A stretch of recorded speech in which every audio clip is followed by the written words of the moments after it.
They see my disability, I see my ability. They call me disabled, I call myself differently abled. There are some incidents that happen in your life. Those incidents break you, deform you, but they mold you into the best version of you. And the same thing happened to me. I was 18 years old when I got married. My father wanted me to get married. And all I said was, if that makes you happy, I'll say yes. And of course, it was never a happy marriage. Just about after 2 years of getting married, I met a car accident. Somehow my husband fell asleep and the car fell in the ditch. He managed to jump out, saved himself. I'm happy for him. But I stayed inside the car and I sustained a lot of injuries. The list is a bit long, don't get scared. The wrist was fractured. Shoulder bone and collarbone were fractured. My whole rib cage got fractured. And because of the rib cage injury, lungs and liver were badly injured. I couldn't breathe. I lost urine and bowel control. That's why I have to wear the bag wherever I go. 3 vertebrae of my backbone were completely crushed. And I got paralyzed for the rest of my life. I finally ended up in a hospital where I stayed for 2.5 months. I underwent multiple surgeries. One day, doctor came to me and he said, well, I heard that you wanted to be an artist, but you ended up being a housewife. I have a bad news for you. You won't be able to paint again because your wrist and your arm are so deformed, you won't be able to hold a pen again. Next day, doctor came to me and said, your spine injury is so bad, you won't be able to walk again. Because of your spine injury and the fixation that you have in your back, you won't be able to give birth to a child again. That day, I was devastated. I asked my mother, why me? And that is where I started to question my existence. Why am I even alive? And that is where I realized that the words have the power to heal the soul. My mother said to me, this too shall pass.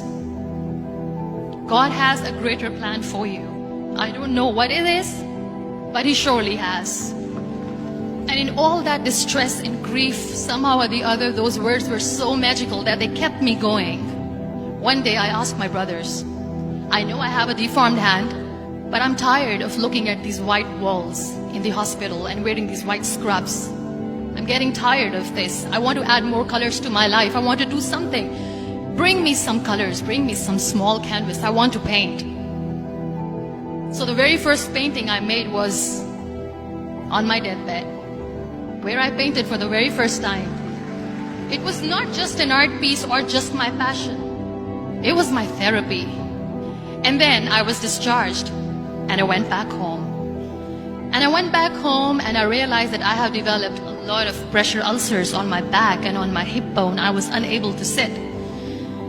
There were a lot of infections in my body, a lot of allergies. So doctors wanted me to lie down on the bed straight for not 6 months, for not 1 year, for 2 years. I was bedridden, confined in that one room, looking outside the window, listening to the birds chirping, and thinking maybe there will be a time when we'll be going out with the family and enjoying the nature. That was the time where I realized how lucky people are. That is the time where I realized that the day I'm going to sit, I'm going to share this pain with everyone to make them realize how blessed they are, and they don't even consider them lucky. That day I decided that I'm going to fight my fears. We all have fears. Fear of unknown, fear of losing people, fear of losing health, money. We want to excel in career, we want to become famous, we want to get money. We are scared all the time. So I wrote down one by one all those fears. And I decided that I'm going to overcome these fears one at a time. Do you know what was my biggest fear? Divorce.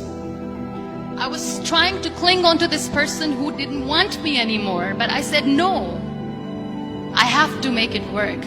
But the day I decided that this is nothing but my fear, I liberated myself by setting him free.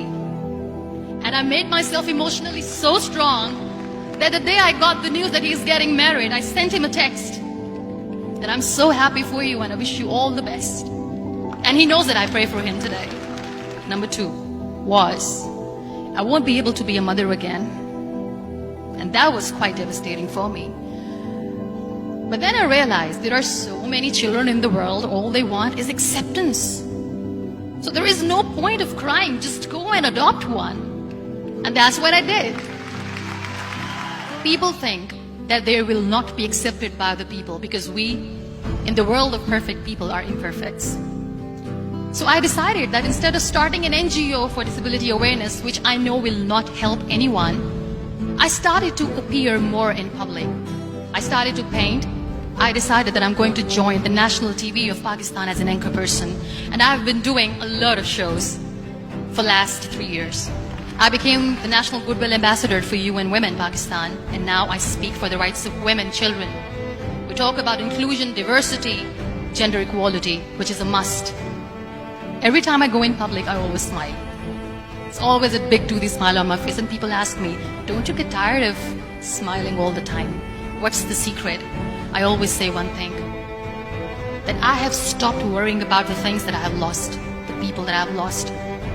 Things and people who were meant to be with me are with me. And sometimes, somebody's absence makes you a better person. Cherish their absence. It's always a blessing in disguise. Live your life fully. Accept yourself the way you are. Be kind to yourself. Be kind to yourself. I'll repeat, be kind to yourself, and only then you can be kind to others. Love yourself and spread that love. Life will be hard. There will be turmoils, there will be trials, but that will only make you stronger. So when you accept yourself the way you are, the world recognizes you. It all starts from within.